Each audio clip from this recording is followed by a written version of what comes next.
আল্লাহর নবী ডাক দিয়ে বলেন, ইবনে আব্বাস রে, মক্কায় খবর দাও, আমরার হুসাইন আর নাই।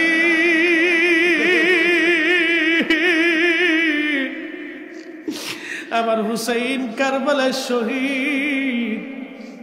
আমি আমার হুসাইনের শাহাদাতের সময় আমি নবী তার পাশেই ছিলাম। আমার হুসাইনের রক্ত গুলে নিয়ে আমি আল্লাহর আদালতে যাইতেছি। আমার হুসাইনের রক্ত গুলে নিয়ে আমি আল্লাহর আদালতে যাইতেছি।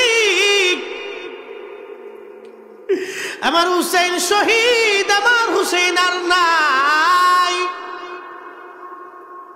ইবনে আব্বাস রে, মক্কায় খবর দাও, আপনার হুসাইন আর নাই, হুসাইন শহীদ হয়ে গেছে।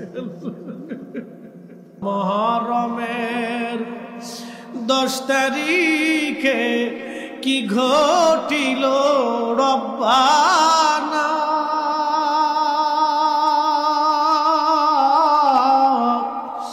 কলিজা ফাটিয়া যায় রে, বলিতে সেই ঘটনা। হাসান শহীদ জহর